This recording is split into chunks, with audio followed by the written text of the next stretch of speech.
నాన్నగారు వచ్చి న్యూస్ ఛానెల్సే చూస్తూ ఉండేవాళ్ళు. హ్మ్. వాళ్ళకి పాలిటిక్స్ అంటే ఇంట్రెస్టు.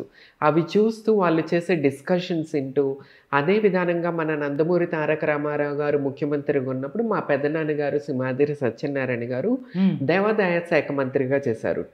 తెలుగుదేశం పార్టీ గవర్నమెంట్‌లో. ఓకే. మీకు తెలుగుదేశం మూలాలున్నాయి ఫ్యామిలీలో. యాక్చువల్లీ మా ఫ్యామిలీ అంతా ఫస్ట్ చూసుకుంటే తెలుగుదేశమే. ఓకే. మా ఊర్లో గూడా అంతా అవనిగడ్డ కాన్స్టిట్యుయెన్సీ అంటేనే పక్కా తెలుగుదేశం అది. ఓకే. యాక్చువల్లీ మా కాపు కమ్యూనిటీ అయినా హ్మ్. అక్కడ మా పెదనాన్నగారు మూల స్తంభం. ఓకే. సో, అక్కడ మాక్సిమం టీడీపీకే సపోర్ట్ ఉండేది అప్పట్లో. తర్వాత ఇక ఆయన తర్వాత ఒక్కొక్కరు ఒక్కో విధానంగా రావటం. ఇప్పుడు ప్రెజెంట్ ఎమ్మెల్యే సింహాద్రి రమేష్ గారు ఆయన బాబాయ్ అవుతారు. ఆయన వైసీపీ ఎమ్మెల్యే. ఓకే. సో, అలా చూసుకుంటే నాకు ఫిలిం టీవీ ఇండస్ట్రీలో ఎవరు లేరు. బట్ పొలిటికల్‌గా మొత్తం మాత్రం పొలిటికల్లే ఉన్నారు. నేను చిన్నప్పటి నుంచి ఇంట్లో ఇనే టాపిక్ వచ్చి పొలిటికల్లే. ఓకే. సో, ఆటోమేటిక్‌లీ నా మైండ్ సెట్ ఒకటే ఉండేది.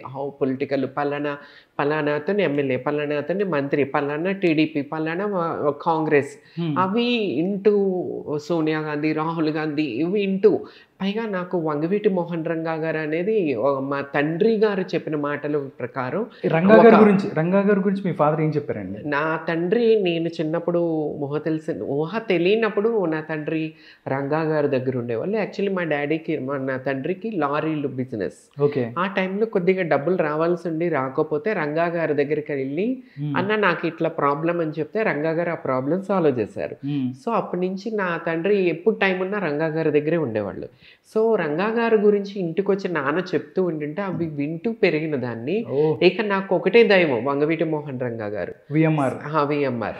సో నేను బిగ్ బాస్కి వెళ్ళక ముందు నేను యాక్చువల్లీ కృష్ణా జిల్లాకి వైఎస్ జగన్మోహన్ రెడ్డి కృష్ణా జిల్లాకి పేరు మారిస్తే అది వంగవీటి మోహన్ రంగా గారి పేరు పెట్టాలని చెప్పి నేను ఒక ఉద్యమం చేశాను. వంగవీటి మోహన్ రంగా గారి స్టాచ్యూ దగ్గర విజయవాడలో. ఓకే. అది ఆ టైంలో ఫుల్ వైరల్ అయింది. ఆ ఉద్యమం చేసిన తర్వాత నేను ఎమ్మెల్యే పోటీ చేశాను. ఆ ఓకే. ఉద్యమం చేసినప్పుడు నాకు కొంతమంది కాపు కమ్యూనిటీ వాళ్ళు నా కజిన్స్ హ్మ్. అంటే నీకు ధైర్యం ఉంది, మేము మగవాళ్ళం అయి ఉండి లోపల బాధ ఆ ప్రీతి అది ఉన్నా సరే మేము చేయలేకపోయాం. కాపు కమ్యూనిటీ లీడర్స్ మేము చేయలేకపోయాం.